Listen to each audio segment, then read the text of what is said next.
지구의 70%를 차지하는 바다. 바다의 면적만큼 우리의 삶은 바다와 밀접한 관계가 있는데요. 이 바다가 오염이 된다면 어떻게 될까요? 어업 관련 산업은 물론 생태계의 파괴로 우리의 삶도 큰 타격을 받을 것입니다.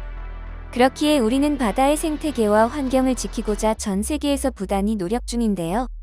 하지만 이런 노력을 비웃기라도 하듯 바다의 방사능 오염이 현실이 되었습니다. 8월 24일 오후 1시 전 세계 각국의 우려 속에서 일본이 후쿠시마 제1원자력발전소에 저장된 오염수의 해양 방출을 진행했습니다. 일본은 21년 해양 방수를 오염수 처리 방식으로 공식 결정한 뒤 일본 내 민간단체의 반대 및 전 세계가 2년 넘게 꾸준히 반대 의견을 제기했음에도 불구하고 오염수의 해양 방출을 강행한 것인데요. 이로 인해 한국은 물론 전 세계의 반발이 상당히 강력합니다. 일본 정부는 다액종 제거 설비를 통해 방사성 물질에 오염된 물을 정화하고 설비를 통해 걸러낼 수 없는 물질은 100배 이상의 바닷물로 희석한 뒤 방류한다고 주장했습니다. 또한 마셔도 될 만큼 깨끗하다는 말을 하며 전 세계 사람들의 손가락질을 받았는데요. 하지만 많은 전문가들은 그것만으론 물을 완벽히 정화해낼 수 없다.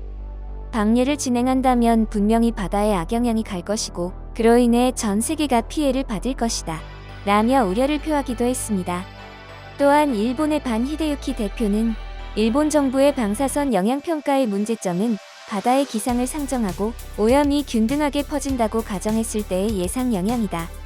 하지만 현실에선 해류, 계절, 날씨, 해저 지형 등으로 인해 방사성 물질은 다르게 작용한다며 일본 정부의 오염수가 안전하다는 주장은 거짓말이라고 지적하기도 했습니다.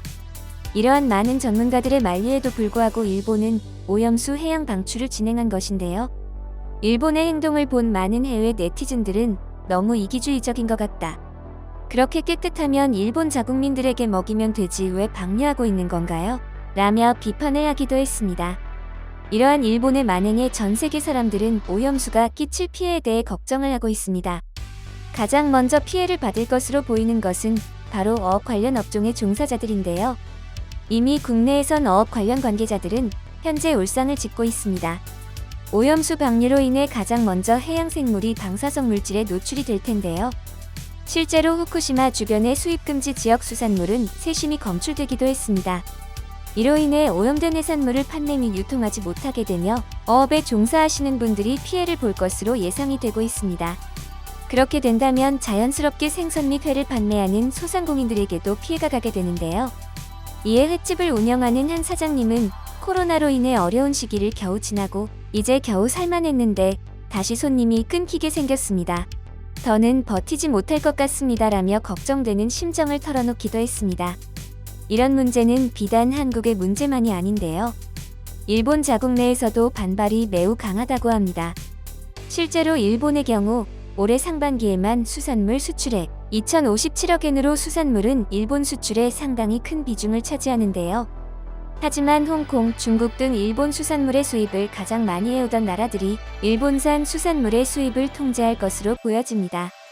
실제로 홍콩의 행정장관은 웨이보를 통해 일본의 오염수 방류를 반대하며 환경생태계 장관 및 관련 부서에 즉각 수입 통제 조치를 시작할 것을 지시했다라며 강경한 태도를 보였습니다.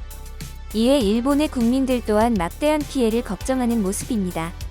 게다가 상업적인 측면만이 걱정되는 것이 아닌데요. 바로 사람에게 직접적으로 끼칠 영향이 걱정되기도 합니다. 방사능은 사람에게 노출될 시 세포를 파괴하여 각종 암 및 질병을 발병시키며 방사능에 노출된 사람이 임신할 경우 장애를 갖고 태어날 확률이 높으며 특히 태아는 방사능에 노출이 될 경우 유산되거나 출산 직후 사망에 이르기도 하는데요. 하지만 일본은 이번 유출로 인해 사람에게 직접적인 방사선 영향은 없다고 주장하고 있습니다. 그런 일본의 주장을 들은 그린피스 슌버니 수석 원자력 전문가는 일본 정부가 의도적으로 산중수소에만 포커스를 두고 방사선 영향이 적고 피해가 거의 없을 것처럼 강조하고 있다. 하지만 이는 외부 피폭 시 적용될 수 있는 사항이며 피부나 호흡, 오염된 음식을 통해 삼중수소를 섭취하게 됐을 경우 내부 피폭을 통해 다른 방사선 핵종보다 더 강한 방사능 영향을 받게 된다. 삼중수소는 전혀 안전하지 않다라며 일본 정부의 주장을 지적했습니다. 이러한 각종 문제점들을 접한 해외 네티즌들은 다른 나라에 악영향이 끼칠 경우 벌어지는 모든 문제에 대해 보상과 책임을 지겠다고 약속을 받아내야 한다. 체르노빌 때 오염수 방류를 막은 일본이 맞나? 일본의 이중성이 너무 놀랍다라며 비판하기도 했습니다. 게다가 가장 문제인 것은 이번으로 방류가 완전히 끝난 것이 아니라는 것인데요. 원자로 내의 방사성물질이 제거되지 않아 일본은 오염수를 희석하는데 매일 100톤 이상의 물을 생성하고 있고 오염수를 모두 방류하려면 최소 30년 이상이 걸릴 것으로 예상되고 있습니다.